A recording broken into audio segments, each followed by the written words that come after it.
Programang ito ay rated SPG. Striktong patnubay at gabay ng magulang ang kailangan. Maaaring may masiselang tema, lengguwahe, karahasan, sexual, horror o droga na hindi angkop sa mga bata. Mga kaganapan sa Shining Inheritance. Umpisa pa lang ng laban ay nagkaroon na agad ng dayaan. Pinatunayan ng team ni Joanna na madumi silang maglaro. Inumpisahan ito ni Amy na sadyang tinapon ang mga mansana sa sahig. Dahilan upang maaksidente ang tauhan ni Ina. Sunod namang kumilos si Joanna habang nakasalampak ang crew ni Ina sa sahig. Tinisod ni Joanna si Ina dahilan para matumba.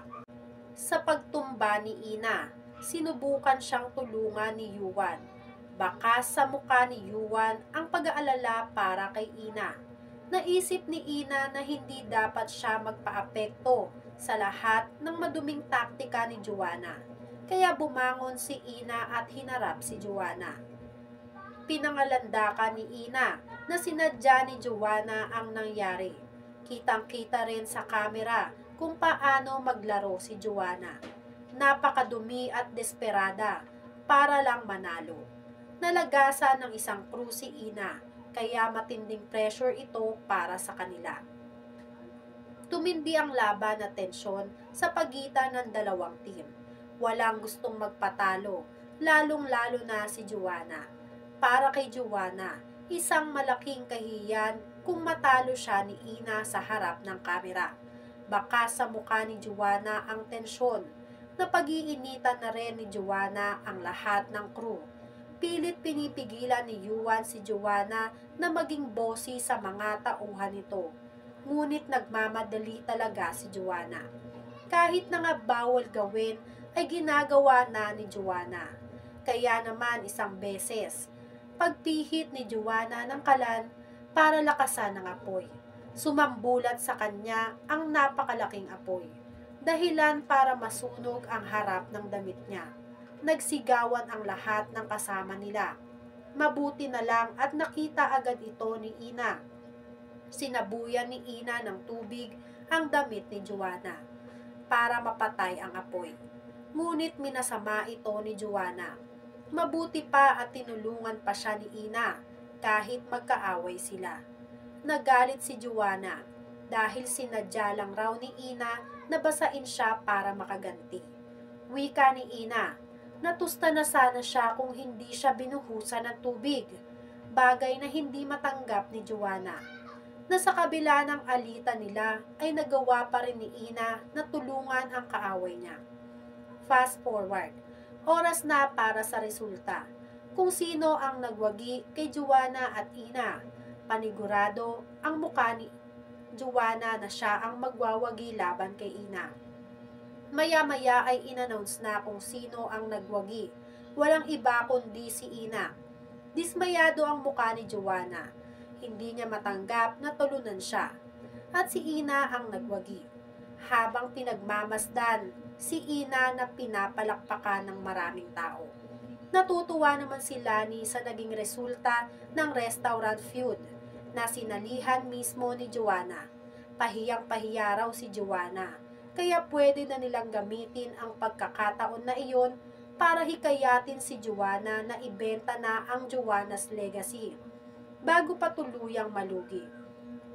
Nagsuggest si Attorney Charlie na pwede nilang sabihin kay Joanna na magbakasyon muna at sila na muna ang bahala sa kumpanya. Sa planong yon ay mas madali para sa kanilang gawin ang mga dapat nilang gawin. Bago nga umuwi si Ina, sinulit muna niya ang moment ng pagkapanalo niya. Bagong pag-asa para sa kanila. Maya-maya ay dumating ang bruhang si Joanna. Sinugod niya si Ina at sinabi na hindi deserve ni Ina na manalo sa feud. Palaban na sagot ni Ina. Si Joanna natigilan na niya ang pagiging bitter niya at tanggapin na talunan siya. Na-witness na raw ng lahat ang kadayaan ni Joanna. Hindi nakapagpigil si Joanna. Sumabog siya at sinakal si Ina.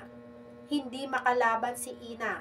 Halos malagutan siya ng hininga sa ginawa ni Joanna. Maya-maya dumating si Yuan kasama si Amy. Agad inawat ni Yuan si Joanna sa pananakit kay Ina. Nagtalo ang kambal dahil pinaninindigan ni Joanna na kailangang turuan ng leksyon si Ina. Kahit na ang totoo ay si Joanna talaga ang nagsimula ng lahat. Matinding sagutan ang nangyari kay Joanna at Ina. Walang gustong magpatalo. Habang si Yuan ay nasa pagitan nila upang awatin ang away nila. Saad ni Ina, hindi raw talaga mananalo si Joanna dahil wala siyang puso. Dahilan para lalong magalit si Joanna kay Ina. Nagbanta si Ina na pwedeng-pwede niyang idemanda si Joanna sa pananakit sa kanya. Kaya humanda raw si Joanna. Sa sobrang tindi ng galit at pagwawala ni Joanna, naitulak siya ni Yuan, dahilan para tumama ang kamay niya.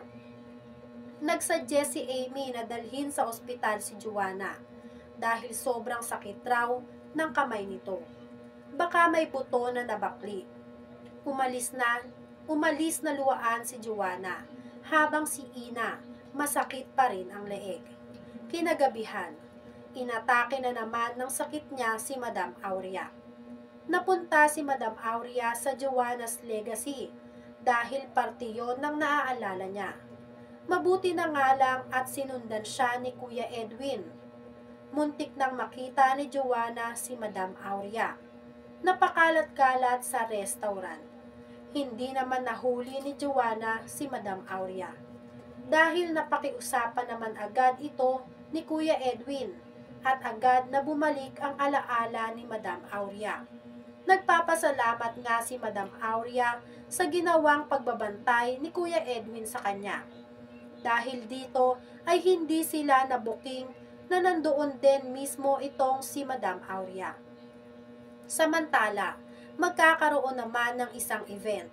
Iimbitahan doon itong si Ina pati na rin sila Joanna. Dito ay magkakaroon naman ng salpukan sa pagitan ni Joanna at Ina. Hindi pa rin matanggap ni Joanna ang kanyang pagkatalo. Kaya naman gagawa na naman ng paraan itong si Joanna upang mapahiya rin pabalik si Ina. Namanghanga si Yuan nang makita niya ito si Ina. Selos na selos at galit na galit si Amy nang makita niyang namamangha ang nobyo niyang si Yuan dito kay Ina. Lumulutang ang ganda nitong si Ina. Kaya naman, hindi mapigilan ni Amy na magselos dahil malagkit talaga ang tingin ni Yuan dito kay Ina. Ano kaya ang susunod na hakbang ni Joanna? Yan nga ang mga kaganapan at mga dapat nating abangan dito sa Shining Inheritance. Kung gusto nyo pa ng mga ganitong klaseng video, ay mag-subscribe at i-like itong video na to. Maraming salamat po!